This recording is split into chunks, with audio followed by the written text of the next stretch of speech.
I wanted to do a quick update on just the idea of change.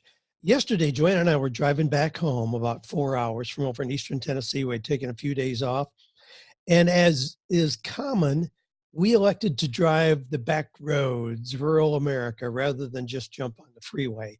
And as we were driving along, I started to comment on the businesses that we were seeing that are still trying to support something that really isn't very popular anymore. Things like tuxedo and suit rental. I mean, how many times have you been to weddings recently where the groom was wearing blue jeans, rather than a tuxedo?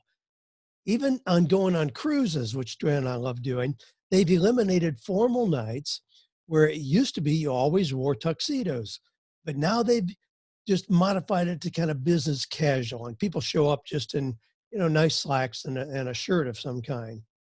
They've done away with that. Well, so we're seeing doing away with that. Now, another business I noticed were grave markers. The great big stones that you get engraved. Well, as people are more mobile, they don't go back to where mom and dad are buried necessarily. We remember them in other ways. And those grave markers have become less popular. Of course, as cremation has increased in popularity as well, it adds to that trend. Now, here's another one. This may be tough to handle. We saw a whole lot of vacant churches. This was on Sunday morning.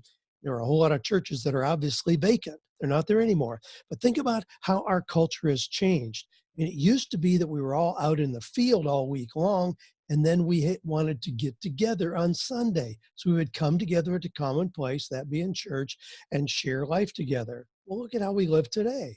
A lot of us are intimately involved in other people's lives all week long. We may want to observe the Sabbath in a more traditional way where we have a day of silence and being set apart from the rest of the week.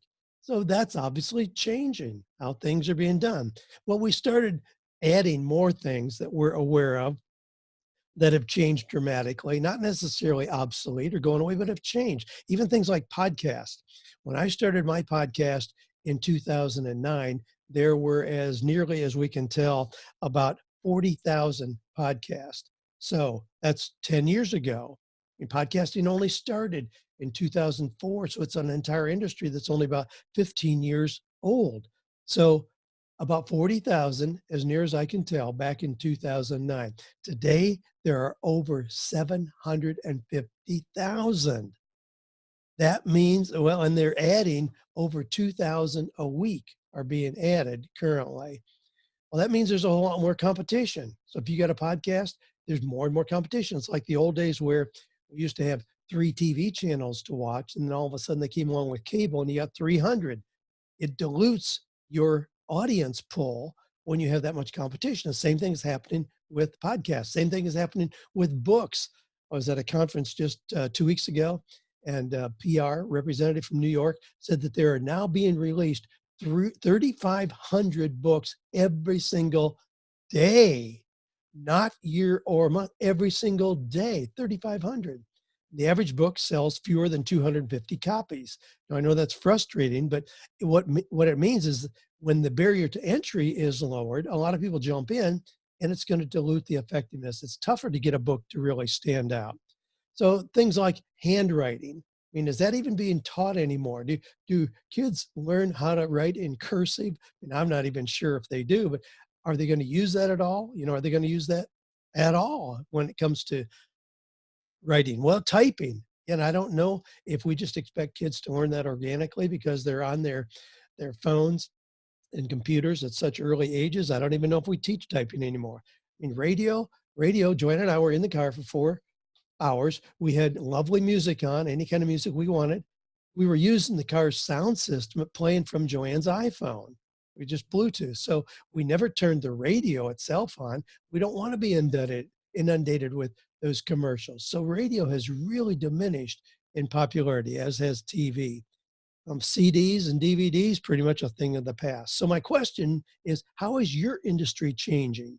What are you doing to stay current and relevant?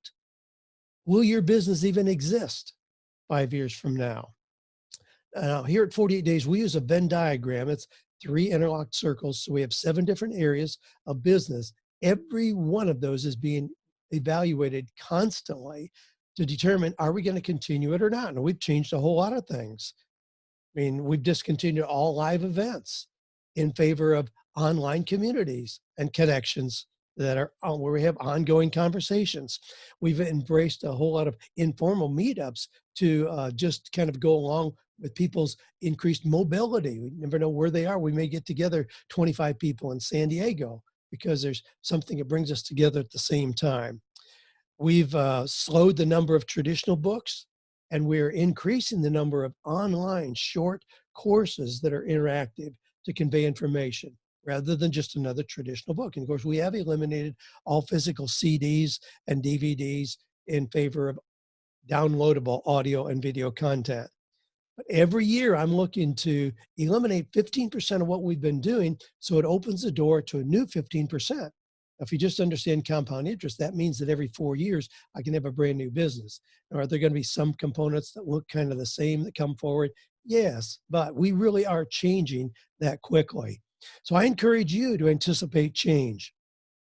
If you're trying to continue doing what worked for you 3 years ago, you're probably falling behind.